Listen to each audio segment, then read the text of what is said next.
En la época dorada del rock and roll mexicano, Johnny Laboriel destacó como un hombre cuya energía iluminaba cada escenario que pisaba. Cantaba más fuerte, reía con más ganas y soñaba más en grande que la mayoría de su generación, incluso eclipsando a Alberto Vázquez, César Costa y Enrique Guzmán. Pero detrás de ese carisma eléctrico había una historia que pocos conocieron. Una vida marcada por el racismo, el rechazo y la enfermedad, escondida bajo el ritmo de la música que lo hizo famoso. Rompió barreras como uno de los primeros ídolos negros del rock en México. Y sin embargo, el mismo mundo que alguna vez coreó su nombre acabaría dándole la espalda. Esta es la trágica vida y muerte de Johnny Laboriel. Juan José Laboriel López nació el 9 de julio de 1942 en la Ciudad de México, en una familia donde el arte y el talento eran parte de la vida cotidiana. Su padre, Juan José Laboriel, era actor y compositor, mientras que su madre, Francisca López de Laboriel, era admirada como una de las mujeres más bellas del puerto. Su padre tuvo una extensa carrera en el cine mexicano, participando en más de 28 películas entre 1938 y 1972. Entre ellas se encuentran clásicos como Selva de Fuego, Mulata de Córdoba, María Magdalena, Reina de Reinas, La Virgen María, Furia Roja, Alma de Acero, Barú, El Hombre de la Selva, Alma Llanera, El Tunco Maclovio, Jesús el Niño Dios, Madre Dolores y Operación Masacre, entre muchas otras. También compuso canciones como El Gallo Tuerto, Esclavo Feliz, El Paricutín, Barumbalumba, Linda Teté y Amor Costeño, prueba de que la música corría profundamente por la sangre de los Laboriel. Sin embargo, las raíces de la historia de Johnny Laboriel se remontan mucho antes de su propia fama. Sus padres eran inmigrantes hondureños que habían llegado a México en busca de mejores oportunidades y de un futuro en el mundo artístico. Su padre nació el 13 de julio de 1906 en el barrio Cristal de Trujillo, Colón, Honduras, y pertenecía al grupo étnico Garífuna, una comunidad descendiente de africanos que escaparon de la esclavitud tras un naufragio en el siglo XV.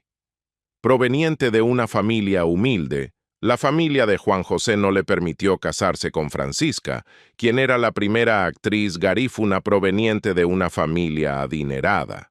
Decidido a forjarse un futuro, partió hacia México con la esperanza de construir una carrera, ganar dinero y regresar por ella 3 años después. El pueblo garífuna ha sido conocido por su resiliencia y su constante migración en busca de sobrevivir, un legado que ha perdurado por generaciones. Ya en México, Juan José trabajó como percusionista y guitarrista, colaborando con leyendas como Pedro Infante durante la época de oro del cine mexicano. Fue allí donde se casó con Francisca y sentó las bases de una familia que se convertiría en una de las más influyentes artísticamente de su tiempo. De esa unión nació Johnny, junto con su hermano Abraham Laboriel, quien años más tarde se convertiría en uno de los bajistas más reconocidos de los Estados Unidos, tocando con algunos de los más grandes músicos del mundo y ganando un lugar legendario en la historia de la música. En sus inicios, la familia Laboriel vivió humildemente en un pequeño departamento de la colonia Roma, uno de los barrios más antiguos de la Ciudad de México. Con esfuerzo y perseverancia, poco a poco, mejoraron su situación hasta poder permitirse una casa más cómoda. Johnny recordaría más tarde que, en esa época, había muy pocas familias negras en la capital.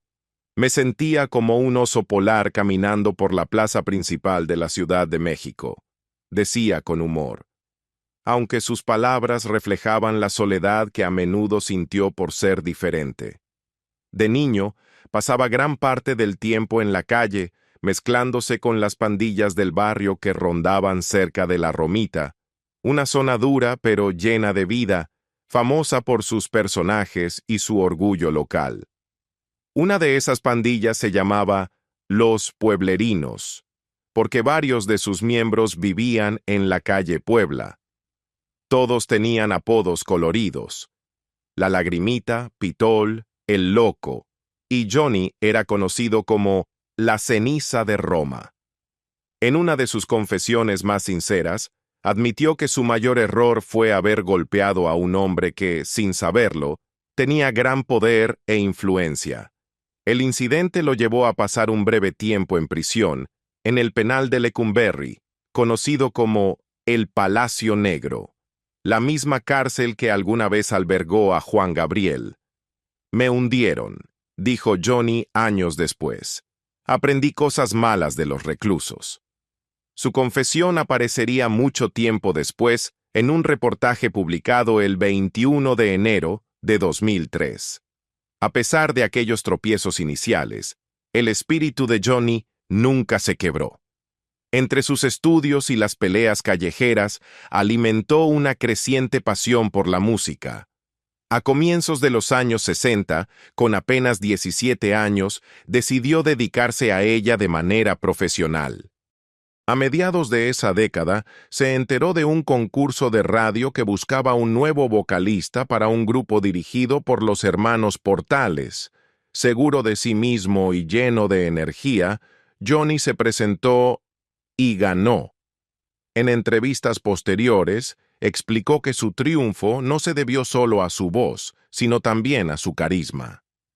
Era bailarín, bromista, y además tenía la imagen de un rockero de piel oscura salido directamente de Mississippi. Interpretó Tutti Frutti y Only You incontables veces, y el público no se cansaba de escucharlo. La gente exclamaba con admiración: ¡qué negrito tan talentoso! Ese concurso cambió su vida para siempre. Lo llevó a integrarse a la legendaria banda mexicana de rock and roll, Los Rebeldes del Rock, fundada alrededor de 1957 en la Ciudad de México e integrada por Américo Tena, Baldo Tena, Francisco el Abuelo Domínguez y Chema Silva. Muy pronto fueron aclamados como los reyes del rock, y con la voz contagiosa y la presencia escénica de Johnny, el grupo se convirtió en una piedra angular de la revolución del rock en México.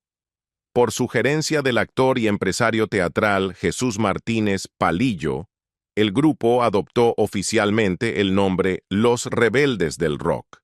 Poco después se unió Marco Polo Tena, completando la alineación que definiría los primeros años del rock and roll mexicano.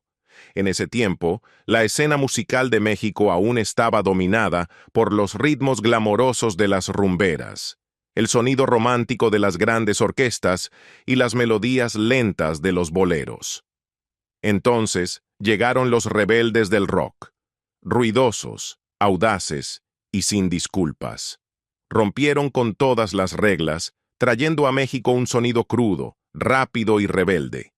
Era el ritmo de una nueva generación, y el público joven se enamoró de él al instante. El rock and roll tenía sus raíces en Estados Unidos durante los años 50, aunque muchas de sus influencias, el blues, el jazz y el gospel, databan de décadas anteriores.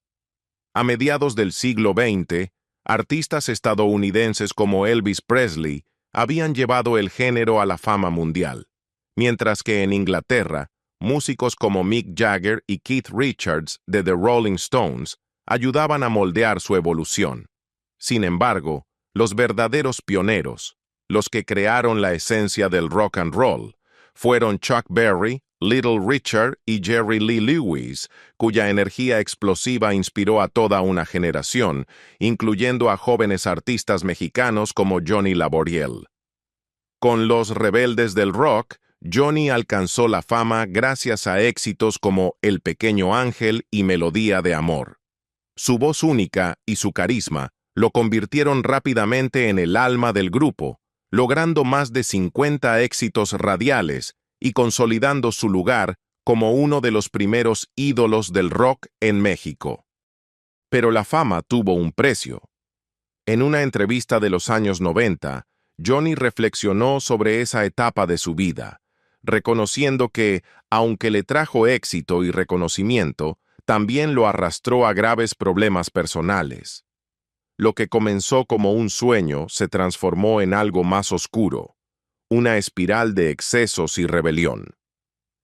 Criado por padres que le inculcaron el amor, el respeto y la disciplina, Johnny se encontró atrapado entre dos mundos, los valores de su educación y las tentaciones de la fama repentina. Ahí, diría después, empezó lo que ahora llamo la primera parte de mi gran confusión, el momento en que me lancé de lleno a todo tipo de vicios. Una vez confesó un episodio que casi le cuesta la vida. Durante un espectáculo en el barrio chino de la Ciudad de México, compró drogas y las repartió entre los presentes, advirtiendo que sería la última vez que haría algo así. Años después, recordaría las consecuencias. Me hundieron. Estuve a punto de morir. Pero Dios es muy grande. Logré salir de ese infierno. Por favor, ni por curiosidad lo prueben. Es lo peor que me ha pasado. Es el infierno en la tierra. Y por fortuna estoy vivo para contarlo. En 1963, Johnny Laboriel dio un paso decisivo y comenzó su carrera como solista, decidido a demostrar que su éxito no dependía únicamente de los rebeldes del rock. A lo largo de los años grabó una impresionante colección de canciones que mostraron su versatilidad y encanto. Entre sus éxitos se encuentran Corre Sansón Corre, When the Apple Trees Are in Bloom, Danny Boy, Historia de Amor, Puede Ser, El Candado, La Bamba, Poison Ivy, Luces de Nueva York, Muévete Todos, Recuérdame, Cuando un tonto como yo y Jackety Jack, entre muchos otros. Pero detrás de la música y los aplausos, Johnny cargaba con un profundo dolor personal. Uno de los momentos más devastadores de su vida llegó con la muerte de su padre, que, como él mismo dijo más tarde, rompió algo dentro de mí. Después de esa pérdida, se dedicó por completo a cuidar de su madre y de sus hermanos, decidido a darles todo lo que pudiera. Su padre, Juan José Laboriel Muñoz, falleció el 1 de mayo de 1977, tras sufrir complicaciones por diabetes, enfermedades del corazón y mala circulación cerebral. Tenía los ojos claros, como los tuyos, recordaría Johnny con cariño. Sin embargo, hubo algo que siempre lo frustró de su padre: su total desinterés por el dinero. Johnny solía contar que su padre había sido muy amigo del expresidente mexicano Lázaro Cárdenas, con quien solía caminar y conversar. Después de que su padre compusiera el himno a Tampico, el general le ofreció cualquier recompensa que deseara. Para sorpresa de todos, su padre solo pidió una guitarra. Mi papá me heredó esa actitud, confesó Johnny años después. Nunca me interesó el dinero, y por eso, cuando él murió, le dije frente a su tumba: voy a dedicarte esta sepultura, porque ahora sí voy a hacer dinero. Y mi viejo murió. Duele decirlo, pero es la verdad. 4 años después, su madre Francisca López siguió los pasos de su esposo, dejando a Johnny sin las dos personas que más habían influido en su vida. Los años 80 marcaron un nuevo capítulo en la vida de Laboriel, una etapa de trabajo incansable y giras constantes por todo México. Se presentó durante meses en lugares como The Holiday of the Republic y apareció en populares programas de televisión como Mala Noche No y La Movida de Verónica Castro. También se convirtió en una figura habitual en programas de comedia como Los Polivoces, La Carabina de Ambrosio y El Loco Valdés, siempre bajo la firma de Televisa, la empresa que le había dado la oportunidad de expandirse más allá de la música. En 1983 protagonizó la serie de comedia Botanas Mexicanas. Aunque el programa no alcanzó gran éxito, se convirtió en un hito importante para Johnny. Fue allí donde creó su famoso gesto y frase característica. Interpretando a un mayordomo, respondía a su jefa con un cortés "Oui, Madame, seguido de un gesto con los labios fruncidos. El icónico beso de trompita de pollo. Entre risas, solía agregar, «Mira, mira, ahora muebles». Aquel gesto juguetón se convirtió en un símbolo de su simpatía y sentido del humor, uno que los fans todavía recuerdan hasta el día de hoy. Una marca pequeña pero inolvidable de la personalidad única de Johnny Laboriel. Durante esa etapa de su carrera, Johnny continuó encantando al público con su humor y calidez. Hizo largas temporadas en los clubes El Señorial y el Polo Polo, dos de los cabarets más famosos de la Ciudad de México, donde su carisma y presencia escénica lo convirtieron en el favorito de los asistentes. Otra faceta de su vida artística se desarrolló en la comedia televisiva. En 1993, se unió al popular programa El Calabozo, conducido por Esteban Arce y el Burro Van Rankin. El show era conocido por su humor irreverente y sus ocurrencias imprevisibles, y Johnny rápidamente se integró a esa energía caótica. «Oh, burro, qué bárbaro. Madre mía, pensé que no. Al suelo no. Doctor, no. Ya se le cayó el hígado», bromeaban entre carcajadas durante las grabaciones. Un día, durante una transmisión en vivo, ocurrió un incidente inesperado. Una invitada estaba en el set, y en una broma improvisada, alguien le bajó los pantalones a Johnny, sin saber que no llevaba ropa interior. Su trasero quedó a la vista de las cámaras, causando un gran revuelo. Los ejecutivos de la empresa lo llamaron enfadados, pero el asunto no pasó a mayores. Después de eso, Johnny siguió trabajando en televisión, participando en programas como Cachito, Cachito Mío. Sin embargo, no todas las experiencias fueron positivas. A menudo recordaba cómo algunos productores lo engañaban, prometiéndole grandes oportunidades que nunca cumplían.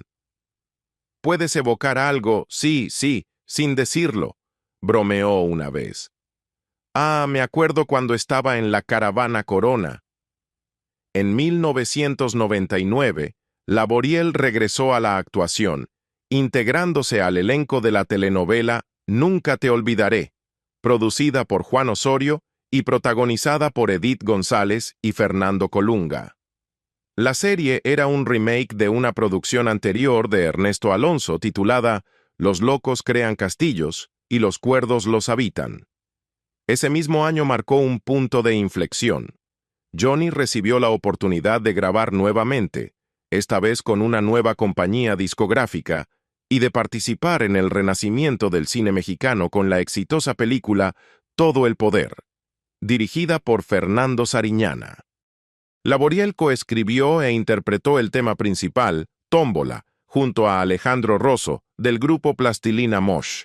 La cinta, protagonizada por Demián Bichir y Cecilia Suárez, fue un éxito en taquilla, y su banda sonora recibió gran atención. Gracias al éxito de la película, el público comenzó a redescubrir a Johnny Laboriel. El videoclip del tema alcanzó los primeros lugares en las listas de popularidad y se transmitió con frecuencia en canales como Telehit y TV Azteca. Animado por esta nueva ola de reconocimiento, Johnny se reunió con ejecutivos discográficos para hablar sobre la posibilidad de grabar un nuevo álbum. La idea lo llenó de esperanza y entusiasmo. Sin embargo, una vez terminada la promoción de la película, aquellos mismos ejecutivos que antes lo habían buscado desaparecieron sin explicación, cancelando el proyecto. La decepción fue profunda. Para Johnny fue otro recordatorio de los obstáculos que había enfrentado toda su vida. Desde niño había sido víctima del racismo, señalado y subestimado por el color de su piel y sus rasgos afrodescendientes. Y aún así, nunca perdió el sentido del humor ni la voluntad de seguir actuando. A comienzos de los años 2000, Johnny Laboriel se vio en el centro de la controversia tras aparecer en el popular programa de televisión Cero en Conducta. En la comedia interpretaba a un niño africano que llegaba como estudiante de intercambio. Un papel que, aunque pretendía ser gracioso, pronto generó críticas por los estereotipos raciales que mostraba. En uno de los episodios, el personaje de Johnny decía una línea que luego repetirían los medios. ¿Sabes por qué me dicen el crimen perfecto? Porque no me pueden descifrar, a lo que la maestra del sketch respondía burlonamente. Si te portas bien, te mando a broncear. Las bromas cruzaron la línea. Johnny se convirtió en el blanco de chistes racistas y de mal gusto por parte de varios compañeros del elenco, especialmente de Jorge Ortiz de Pinedo, y el incidente provocó indignación. Su familia y numerosos periodistas comenzaron a llamarlo, instándolo a dar declaraciones públicas sobre el trato racista que había recibido. Cuando más tarde le preguntaron cómo se sentía al respecto, Johnny respondió con una ironía tranquila. Uno tiene piel de niño por jugar tanto tiempo afuera, ¿no? Y cuando le pidieron que explicara qué quería decir, simplemente sonrió y respondió. Porque te quemas. Fue un recordatorio de que, a pesar de décadas de éxito, Johnny nunca logró escapar del prejuicio racial. Pero se negó a dejar que la amargura lo definiera. En su lugar, usó el humor como escudo, transformando el dolor en risa. Detrás de esa sonrisa, sin embargo, había una creciente frustración. A pesar de su innegable talento como cantante, las discográficas seguían rechazándolo y manipulándolo, prefiriendo mantenerlo como comediante en lugar de reconocerlo como el ícono del rock que realmente era. Para 2013, Johnny decidió tomar el control de su destino. Comenzó a planear el lanzamiento de un álbum independiente, decidido a regresar a sus raíces musicales. Irónicamente, ese mismo año su nombre volvió a sonar gracias a una serie de colaboraciones que buscaban relanzar su carrera como cantante. Apareció en el capítulo 2 de la serie Tropical Forrador, La Libre Serie, interpretando a un científico loco obsesionado con los cambios de estilo. En el programa, cantó la versión en español del tema de Roxette Change of Style, titulada Ella tiene el look de moda, She's Got the Look. Ese mismo año, grabó con la banda mexicana de rock Rubble Cats, interpretando la canción Don't Pay Attention, No hagas caso al cabello de tus padres. Al mismo tiempo, colaboró con Dissolú, un cantante de la escena LGBTQ+ mexicana, en una audaz versión electrónica a dúo del clásico Poison Ivy, Hiedra Venenosa. Revitalizado por estos proyectos, Johnny puso la mira en un regreso musical completo. Quería dejar atrás el circuito de bares y comedias y celebrar con orgullo su 55º aniversario en el mundo del espectáculo. Con ese propósito, se presentó en el lunario del Auditorio Nacional, donde interpretó una nueva canción, Qué extraño el rock and roll, que se convertiría en el último tema inédito de su carrera, grabado en los estudios Musicor, propiedad de su gran amigo Héctor. A finales de junio de 2013, Johnny Laboriel hizo la que sería su última aparición en televisión, en el programa El Tunco Móvil, conducido por Israel Haitovich. El día de la grabación ya se sentía mal. No había dormido en varios días y sufría una serie de problemas de salud. Sin embargo, fiel a su profesionalismo, se negó a cancelar. El episodio había sido escrito especialmente para él, y pese a las súplicas de su familia para que descansara, su espíritu terco y rebelde lo llevó a presentarse de todos modos. Después de la grabación, agotado, se registró en un hotel para intentar dormir un poco. Al día siguiente, fue trasladado de urgencia al Hospital Santa Elena debido a una fuerte deshidratación. Los médicos pronto descubrieron que Johnny padecía diabetes, una enfermedad que había ocultado durante años, agravada por la negación y la falta de atención médica adecuada. Era la primera vez en su vida que lo hospitalizaban. Durante su estancia, decidió someterse a una revisión médica completa, algo que había evitado por mucho tiempo. Los resultados revelaron una inflamación en la próstata, por lo que fue necesario practicarle una pequeña operación. Tras algunos días, fue dado de alta, pero su salud empeoró rápidamente al regresar a casa. Comenzó a sentir dolores intensos y no podía orinar, lo que obligó a su familia a llevarlo de nuevo al hospital. Nuevos exámenes y una biopsia revelaron algo mucho más grave, una enfermedad avanzada y poco común. Pocos días después, los médicos le dieron la noticia que nadie está preparado para escuchar. Su esperanza de vida era de apenas 2 meses. Su familia quedó en shock, pero Johnny lo aceptó con serenidad y fe. Les dijo que el médico le había ayudado a comprender que ya no era tiempo de vivir, y entonces recitó en voz baja un pasaje de la Biblia. Todo tiene su tiempo, todo lo que se quiere debajo del cielo tiene su hora, tiempo de nacer y tiempo de morir. A medida que la enfermedad avanzaba, Johnny se debilitó cada vez más. Según varios informes, fue alimentado por vía intravenosa, ya que su cuerpo ya no podía tolerar alimentos sólidos. Por esa razón, ya no era posible continuar con la quimioterapia. Su fama hacía difícil mantener la privacidad. El hospital tuvo que cambiarlo de habitación y de piso varias veces para mantener alejados a los medios de comunicación. Durante esos últimos días, su hijo Juan Francisco le preguntó si quería dar una declaración pública, ya que los periodistas y paparazzi no dejaban de llamar para pedir noticias. Pero Johnny se negó. Le dijo a su familia, «Que digan lo que quieran. La verdad la sabrán por mí. Esto lo tengo planeado desde hace tiempo. Cuando llegue el día, quiero que lo llamen mi última gira. Solo díganles que me fui de gira. Y el 18 de septiembre de 2013, a la 1 de la madrugada, Johnny Laboriel hizo exactamente eso. Se fue de gira por última vez. Al recordar su vida, hay momentos que destacan no solo por su tragedia, sino por lo que revelan del hombre detrás de la música.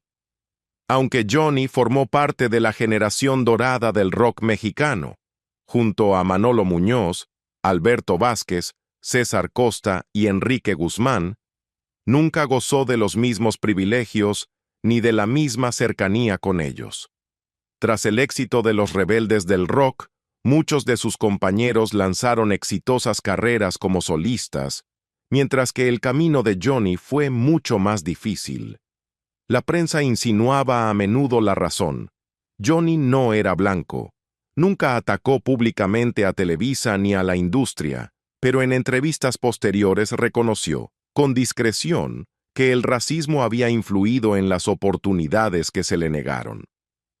En una aparición en Los Conductores de la Noche, Enrique Guzmán bromeó diciendo, «Al final lo aceptamos cuando vimos que ya tenía un representante blanco. El único de color ahí era Johnny Laboriel, y había que aceptarlo.